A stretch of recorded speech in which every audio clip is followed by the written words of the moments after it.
Página 105, pergunta 139. Mas como de costume e como necessidade, né? Vamos nos conectar com a espiritualidade.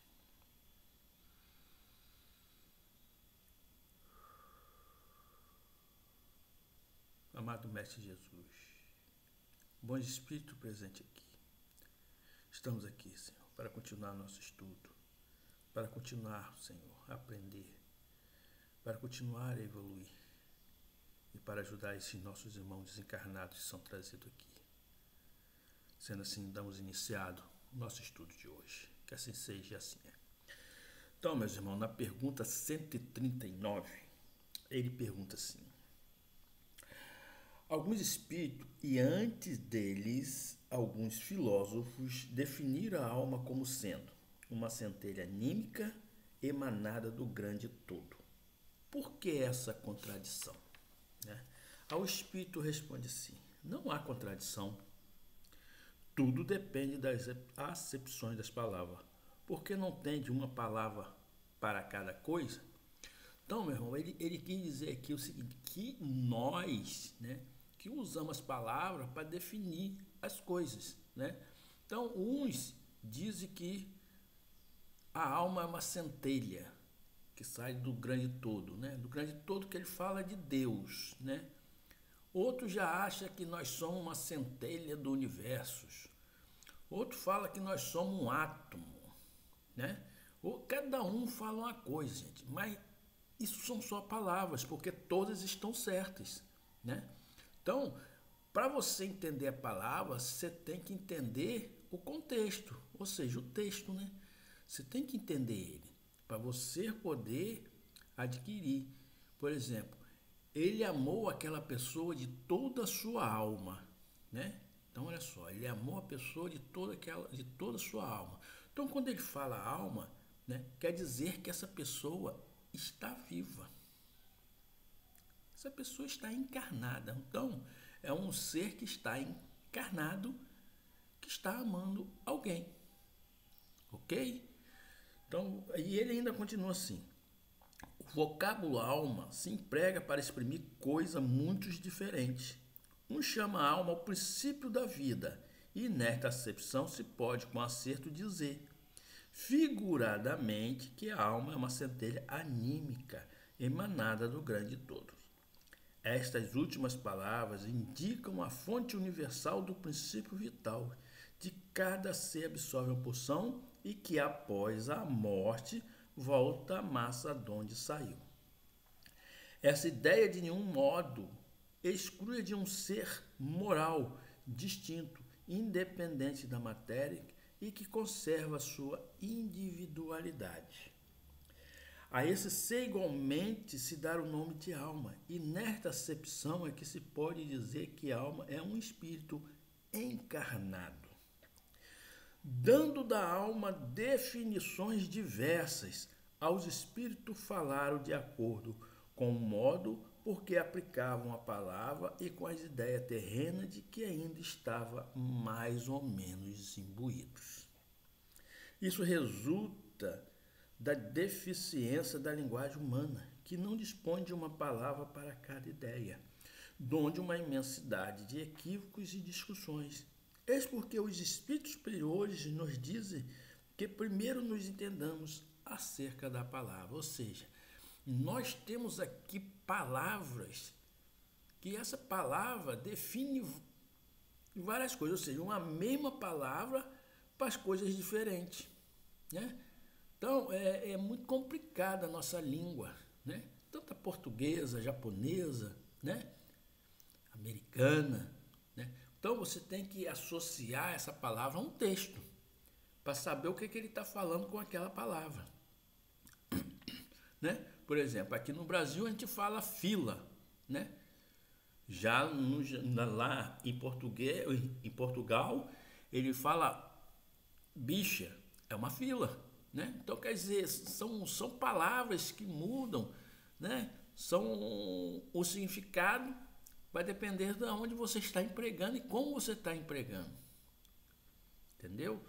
Então, na 140, ele pergunta assim ainda.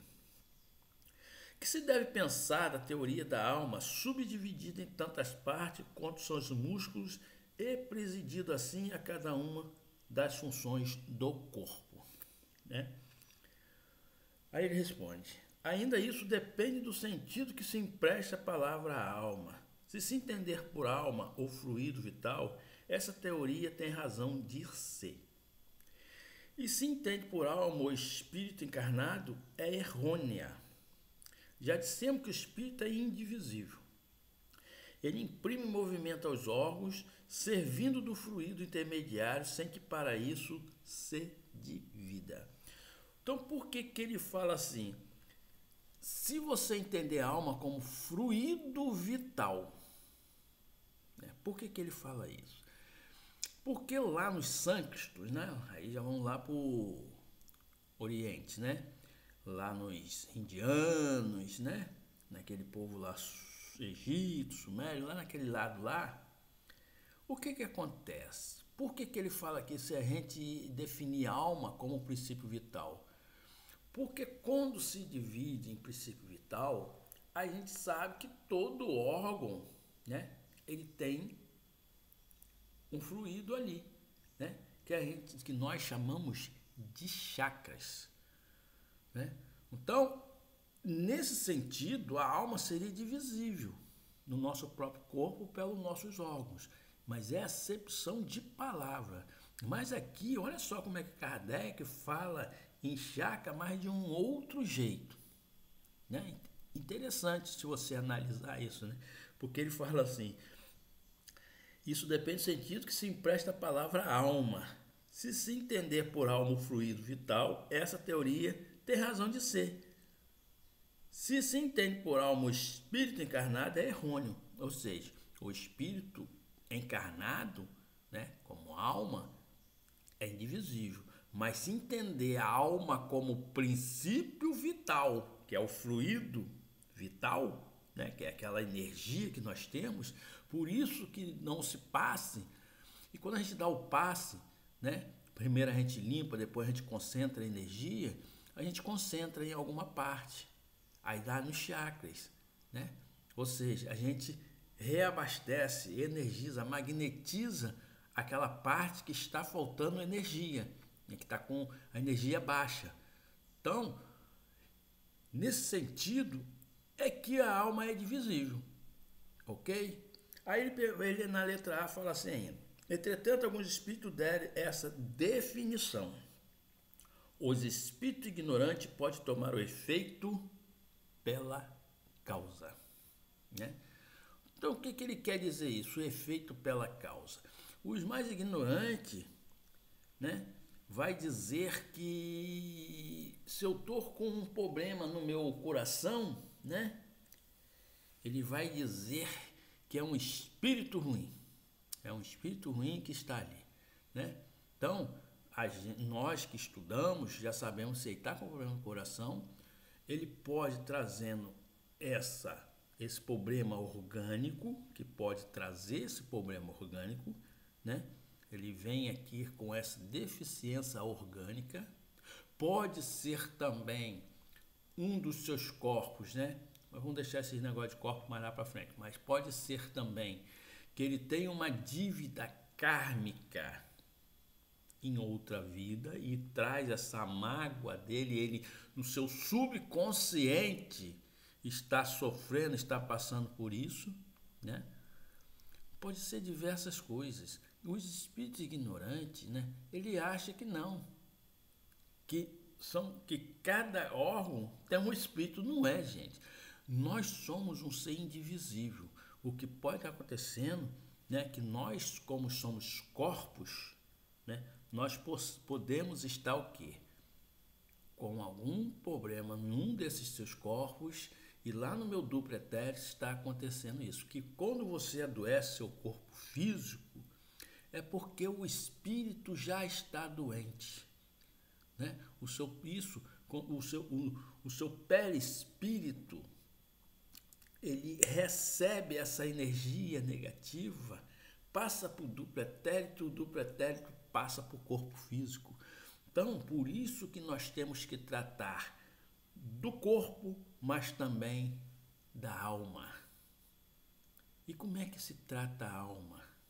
Através do amor, através do perdão, através das preces, através de tratamentos terapêuticos, né? Isso tudo ajuda. Você se conhecer e saber por que está acontecendo aquilo. Então, gente, a alma é um espírito encarnado, somos nós. Então nós possuímos. Eu sou um espírito, mas aqui eu estou com uma alma, que sou eu o espírito, né? E todas as minhas dores que atingem o meu corpo físico é alguma coisa minha que não foi resolvido ou nessa vida ou de outra. Também não vamos dizer que tudo é de outra vida. Nós adquirimos doenças orgânicas aqui, né? Porque conduzimos mal a nossa vida aqui com beberragem, com palavras, com pensamentos, né? Tudo negativo. Isso a gente paga o preço no corpo físico, né? E ele continua assim: a alma atua por intermédio dos órgãos e os órgãos são animados pelo fluido vital, que por eles se reparte, existindo em maior abundância nos que são centros ou focos de movimentos.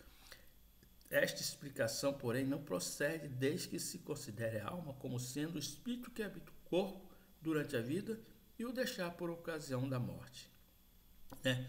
Então, gente, esse passe que nós tomamos para revitalizar os nossos órgãos, na verdade, ele está tratando dos chakras, né?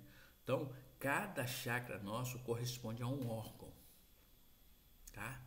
Então, Kardec não podia falar, né? Os espíritos não podiam abrir ainda isso, né? Para nós do Ocidente, porque o Oriente, os indianos, né? Os sumérios, os egípcios, os atlantes, eles já conheciam isso. Eles já conheciam isso, né? Então, gente, aqui ficou mais um estudo, né? Então, acho que eu expliquei um pouco. Espero que vocês tenham entendido, né? E vamos às nossas orações, ok?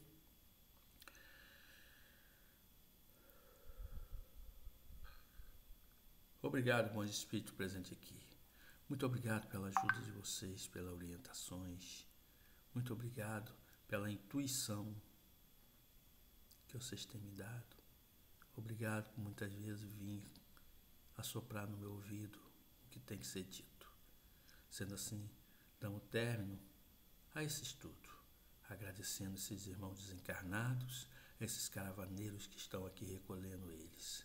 Muito obrigado por essa oportunidade de trabalho. Que assim seja e assim é.